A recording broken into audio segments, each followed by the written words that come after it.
A pregadora Helena Raquel vem recebendo duras críticas de pastores que não aceitam o pastorado feminino. Por que tanta gente de esquerda está adorando o discurso da Helena Raquel? A Xuxa, a Janja do Janjo, Tabata Amaral e tantos outros.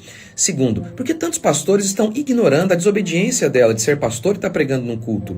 É óbvio, eles dizem, não, mas ela falou algumas verdades, ninguém ignora isso. Mas pode o Espírito Santo escrever uma proibição e depois capacitar alguém para desobedecer a sua ordem? Porque o mesmo Espírito que capacita um pregador é o Espírito Santo que escreveu a Escritura. Você dizer que não existe pastora, você não pode afirmar uma coisa que a Bíblia não afirma, certo? A Bíblia não tem essa afirmação. Então, eu não posso afirmar o que a Bíblia não afirma. Aqui é um princípio mínimo teológico da ciência da interpretação da Bíblia, que é a hermenêutica. E o que fala para os pastores que usam o texto da Bíblia que fala que a mulher não pode ensinar? Que muitos pastores usam isso como argumento. Você não pode, quando diz que as mulheres têm que estar caladas na igreja, uma questão de Paulo, né? Porque naquela igreja, e qual é o outro texto que se repete? Para você fazer um fundamento doutrinário, você tem que ter vários textos, tem que ter uma coisa chamada contexto. Texto sem contexto é pretexto para heresia. Então, eu não posso isolar um texto. Por exemplo, também lá tem dizendo que não é honroso para o homem usar cabelo crescido. Qual é o contexto? Tem outro texto? Não tem. Então Paulo está falando de algo exclusivo e peculiar daquela igreja. Porque para ser doutrina para a igreja tem que ter contexto. Tem que ter vários textos. O mesmo se aplica ao livro de Levíticos, por exemplo? Aí o Antigo Testamento, você só pode aplicar o Antigo Testamento naquilo que é repetido no Novo. Então você não pode escolher. Estou dizendo, quando você tem as cartas do apóstolo Paulo, ou a Bíblia no Novo Testamento, para você ter algo que você diga assim, isso aqui é para a igreja, você tem que ter vários textos. Isso aqui é para a igreja, tem que ter vários textos. Se não tiver, não é uma doutrina. Paulo está tratando de uma situação local, geográfica, temporal, daquele, por algum acaso, a mulher, né? Aí é desonroso para a mulher ter a cabeça rapada, tá bom. Então a mulher que o cabelo não cresce, como é que fica? O meu, gente, que não passa não, disso. E tem outras que é Alopécia, muito menor do que o seu. Então, e aí? Então elas estão o quê? Desonrando a Deus? O que havia naquela época, naquela cidade, que a mulher andava com a cabeça rapada, que era prostituta? Então, você tem que ver o contexto. Onde Jesus falou sobre isso? Tem mais alguém que falou? Tem mais algum texto? Então a gente não pode fazer uma doutrina a partir de uma palavra. Então você dizer assim, a Bíblia não fala para consagrar pastores. Então me diz onde é que está o texto que é contra. Acabou a história aí. Está encerrada a história aqui. Se eu tivesse assim, as mulheres não podem ser ministros do Evangelho. Acabou. Nenhuma mulher pode ser consagrada a nada. Nenhuma mulher. Eu acredito que aí tem a minha inteligência. Ok? Eu acredito que a mulher tem um papel fantástico na igreja, fundamental na igreja. A mulher tem um papel na igreja, certo? Ela tem o seu papel na igreja, ela tem a sua vocação, ela tem o seu ministério, e que algumas eu não vou reconhecer. Eu conheço, por exemplo, vocês falaram da pastora Antonieta. Então, vamos lá, a pastora Antonieta começou um trabalho na casa dela, depois sozinha comprou um terreno, foi falar com o meu sogro mandou ela se virar, ela construiu a igreja. Essa mulher não é pastora? Então o que é que ela é? Essa mulher não é pastora, o que é que ela é? Ela foi pastora sem ter título, porque na Assembleia de Deus não podia ser. Quando eu passei a ser o pastor, que eu fiz uma ruptura com convenção de pastores, eu consagrei a Antonieta pastora. Ela já tinha 30 anos como pastora, apacentando, orientando, cuidando. Então como é que ela não é pastora? Aconselhando. Agora, eu vou... Aqui, ó. Não, ela é pastora porque é a esposa do pastor. Tá errado. Tá errado. Eu tenho várias esposas de pastores da igreja que eu sou pastor, que eu não sou pastora. A minha igreja, eu sou da Assembleia de Deus, Ministério de Belém, que em vários estados do Brasil, o pessoal fala Assembleia de Deus Missão. Na minha igreja ainda não consagra mulheres a pastora. Nem a tipo diaconisa, nem não, evangelista? Em alguns casos tem missionárias. né? Tem missionárias. E diaconisa pode, apesar de que eu não conheço nenhuma diaconisa. Mas diaconisa o Estatuto da Igreja permite. Se for levar a risca da palavra, não existe respaldo ali na palavra para o pastorado, não é a liderança. É exatamente assim. Uma mulher ela pode exercer várias lideranças na igreja. Agora, como é que a gente pode dizer? Essa posição de sacerdote não existia no Novo Testamento, que a gente entende que é a nova aliança, é a nova dispensação. Então, você não vê ali nenhum respaldo de nenhuma mulher como sendo apóstola, por exemplo. Já que Jesus ele estabeleceu ali a equipe dele, você não vê nenhuma mulher sendo apóstola.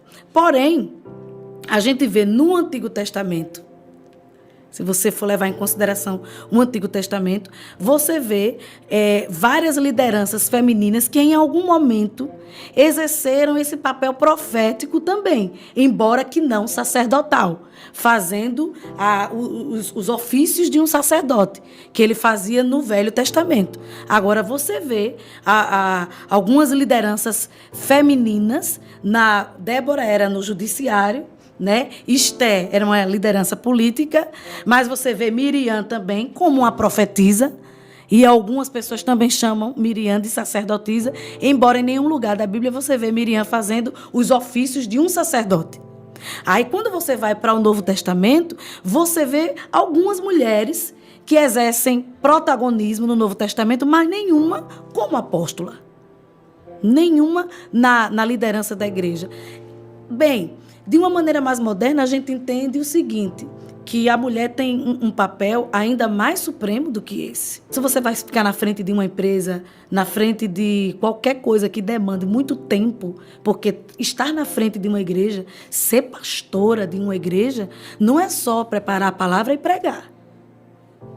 Ser pastora de uma igreja, é claro, algumas pessoas só pregam, mas ser pastora de uma igreja é exercer todos os ofícios que um sacerdote exerce na igreja, né? Realiza o velório, realiza casamento, separa obreiros, faz atendimento, todos os tipos de atendimento. Então, como é que essa pessoa, que é mulher, que precisa desse tempo para realizar todos esses ofícios, ela ainda vai conseguir o papel supremo, que é formar os cidadãos para a sociedade? A gente entende que naquela sociedade... Como mãe, né? Como mãe, como formadora, criadora de filhos. Inclusive homens. Né? Inclusive homens, tá? Então, assim, é muita coisa. Eu acho que criar uma criança, criar um cidadão dá muito trabalho.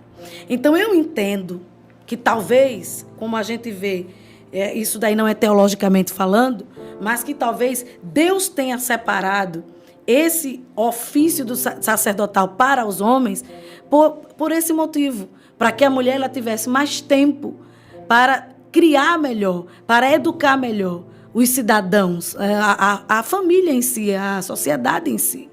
E na Bíblia a gente não vê respaldo para isso. Porém, nos lugares que eu tenho ido, eu tenho encontrado igrejas muito bem lideradas por mulheres, que estão exercendo com excelência, inclusive, com mais cuidado, com mais cautela e até mais zelo do que muitos homens.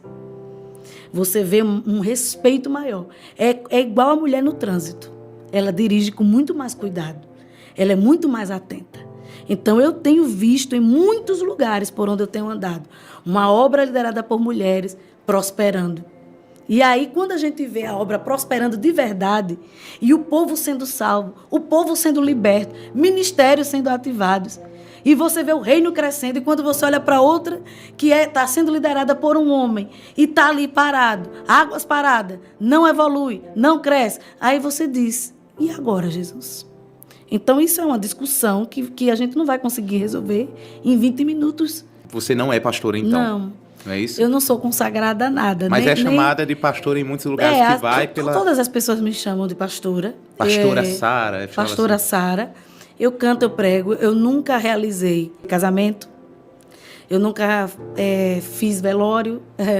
Tem muitas coisas de pastores, que é um pastor que faz que eu nunca fiz. Nunca separei ninguém. para ser obreiro.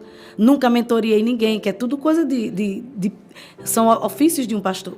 É que é interessante que as pessoas que são contra o ministério feminino, até para viralizarem nesse tema, elas precisam tirar um recorte nosso que atua no ministério feminino. É verdade. Entendeu? Esses dias fizeram um corte, né? Da minha cunhada, a pastora Camila Barros, e aí tá lá, viralizou a crítica. Mas para viralizar a crítica sobre o ministério feminino, vocês precisam fazer um corte de uma mulher influente exercendo o ministério feminino. Esse rio não vai parar. Ninguém para esse rio. A porta do sepulcro foi o Jesus ressuscitado quem disse para que Maria Madalena noticiasse isso. E desde então nós estamos noticiando que ele vive.